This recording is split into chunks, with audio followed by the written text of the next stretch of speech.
2024 के विधानसभा चुनाव में हरियाणा में लगातार तीसरी हार के बाद दिल्ली दरबार में ये आम राय बन गई थी कि हरियाणा को अब भूपेंद्र हुड्डा के शिकंजे से बाहर निकलना है और दूसरे नेताओं को मौका देना है।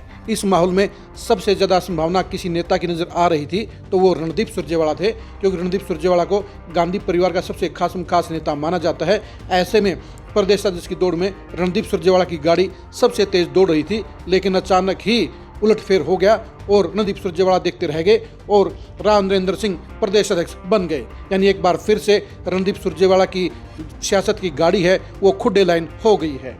नमस्कार, मैं हूं कुलदीप सुरैन।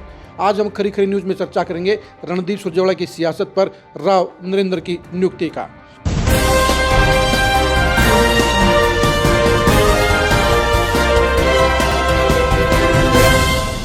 रणदीप सुरजेवाला भूपेंद्र हुड्डा के कारण लगातार पिछले 15 साल से खुड्डे लाइन चल रहे हैं। सरकार के अंदर रणदीप सुरजेवाला ने समझदारी दिखाते हुए 9.5 साल तक भूपेंद्र हुड्डा के साथ ठीक ट्यूनिंग बनाकर काम किया, क्योंकि रणदीप सुरजेवाला समझदार नेता है। उन्हें पता है कि जो आदमी सत्ता का सरताज होता है वही सरकार का बॉस होता है, वही सिस्टम का बॉस होता है।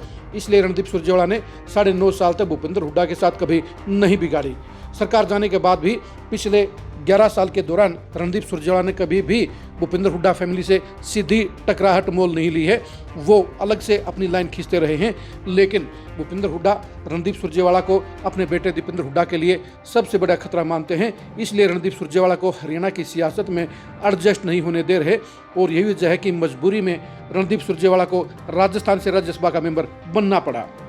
लेकिन प्रदेश अध्यक्ष की दौड़ में रणदीप सुरजेवाला की दौड़ मजबूती से शामिल थी। उन्हें इस बात का एहसास था कि राहुल गांधी जब भूपेंद्र हुड्डा को नापसंद कर रहे तो ऐसे में किसी जाट नेता को अगर हाईकमान प्रमोट करने का काम करेगा तो उसमें सबसे पहला नंबर उन्हीं का आएगा, क्योंकि जहां किरण चौधरी पार्टी को छोड़कर जा चुकी थी वहीं पर वीरेंद्र सिंह की फैमिली 10 साल के बाद बीजेपी से वापस लौटी थी।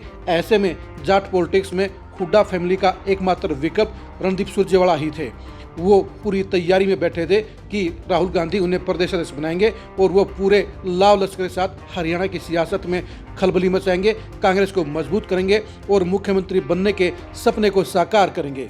लेकिन उन्हें इस बात का एहसास नहीं था कि उनके ख्वाबों को तोड़ दिया जाएगा और भूपेंद्र हुड्डा एक बार फिर से सेटिंग की पॉलिटिक्स करके, फिक्सिंग की पॉलिटिक्स करके जहां खुद सीएलपी बन जाएंगे वहीं अपने चहेते राव नरेंद्र को प्रदेश अध्यक्ष बना देंगे। ये 45 दिन के दौरान रणदीप सुरजेवाला को दूसरा झटका कहा जाएगा, क्योंकि इससे पहले जिलाध्यक्षों की नियुक्ति में भी रणदीप सुरजेवाला को इग्नोर किया गया था। उनके महज 2 ही जिलाध्यक्ष बने हैं। ऐसे में प्रदेश की दौड़ में उनका पत्ता कटना इस बात की गवाही दे गया है कि जब तक भूपेंद्र हुड्डा की चलेगी, जब तक भूपेंद्र हुड्डा पावरफुल रहेंगे, तब तक रणदीप सुरजेवाला के लिए हरियाणा की सियासत में पैर जमाना आसान नहीं होगा, हरियाणा कांग्रेस का चौधरी बनना आसान नहीं होगा। और साफ तौर पर कह सकते हैं कि भूपेंद्र हुड्डा ने अब अपने बेटे दीपेंद्र हुड्डा को ही नंबर 1 फोकस पर रखा है और वो नहीं चाहते कि रणदीप सुरजेवाला उनके रास्ते में रुकावट बने। इसलिए रणदीप सुरजेवाला को सेंटर की पॉलिटिक्स में ही वो बिजी रखना चाहते हैं। हरियाणा की सियासत में वो सिर्फ दीपेंद्र हुड्डा को ही अपना वारिस के साथ साथ कांग्रेस का सबसे बड़ा नेता बनाना चाहते हैं और यही वजह है कि रणदीप सुरजेवाला की सियासत को खुड्डे लाइन कर दिया गया है।